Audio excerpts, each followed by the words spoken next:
Welcome back to the Southern Scene on WSAV. You know, at some point in our lives, we all deal with things that can be quite traumatic. When it comes to post-traumatic stress syndrome, it can affect us and even be debilitating.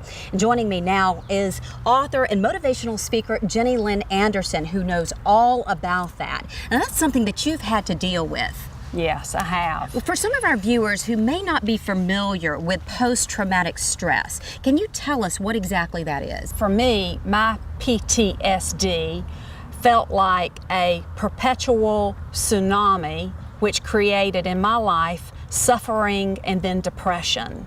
And if you think about the tsunami that we all saw, Natalie, remember back in Thailand? I remember that. It was really the first tsunami I had ever witnessed. I don't know about you.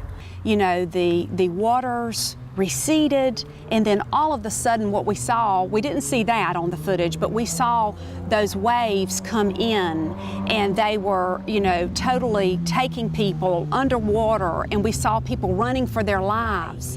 And so with my post-traumatic stress, I was not expecting that night on that business trip to be attacked. Post-traumatic stress has to do with you witnessing or experiencing something that you feel like that is going to threaten your livelihood, or it's when you see something happening to someone else where you feel like they might lose their life. We can think about just in recent years, so many of the things that have gone on in our world right here in America.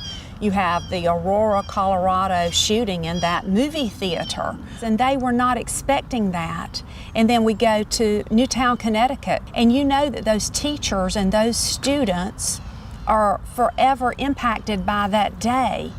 And it doesn't have to happen in wartime, although we hear mostly about PTSD, you know, from our military veterans. The result is you're going to feel helplessness, horror, and you're feeling victimized. But did you know that's what it was? No, not really. A doctor told me that I was experiencing PTSD. And just for your audience to sort of get a sense of what I was going through.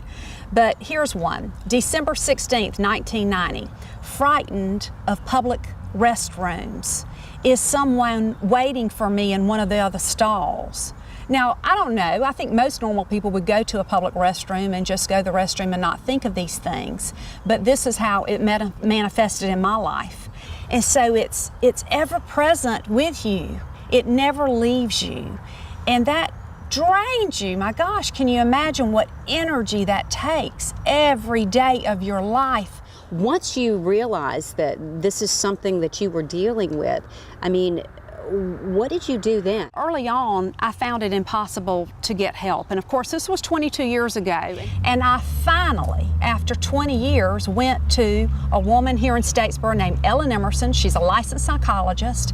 And she helped me with something called cognitive behavioral therapy. What exactly are you saying when you say cognitive behavioral therapy in a nutshell? It's basically rewiring your brain to think about the events and what you're seeing around you and thinking about them in a different way. She and I worked for a very long time on these worksheets, and she would send me home with my worksheets, and basically it had three things on there. It had, number one, what's the activating event? Number two, what's the belief you feel? And then three, what's the consequence? So I'll give you an example. One afternoon late, I walked into my home and the phone was off the hook in my kitchen. And that was the activating event for me. And so the second point is your belief. My belief was that someone's in my house. And then the third is the consequence. What's the consequence of that? Well, the consequence was that, oh my gosh, somebody's in my house, my heart, racing, the adrenaline pumping.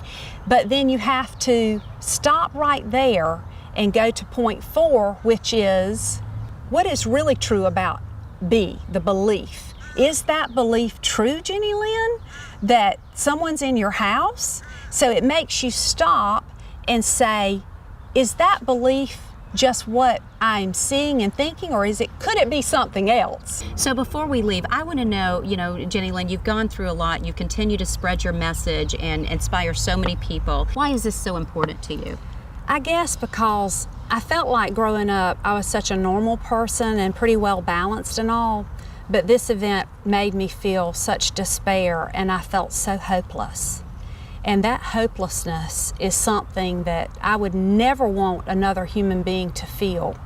And if I can help someone find hope, that there is recovery, that there is healing, that you can do this, well, I have then maybe done my job to help someone believe that, because I had no belief in it myself. Well, I want to thank you again for joining us. It's always wonderful to see you here on the Southern Scene, and next time we do yoga. Okay, that sounds wonderful. We'll be ready. Okay.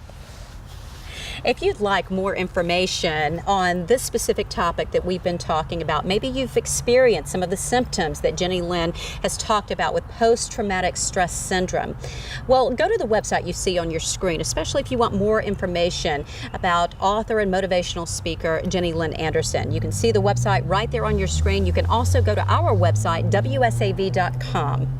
We'll make sure we put you in contact with Jenny Lynn. Don't go away. We'll be back with more of the Southern Scene right after this. Stay with us.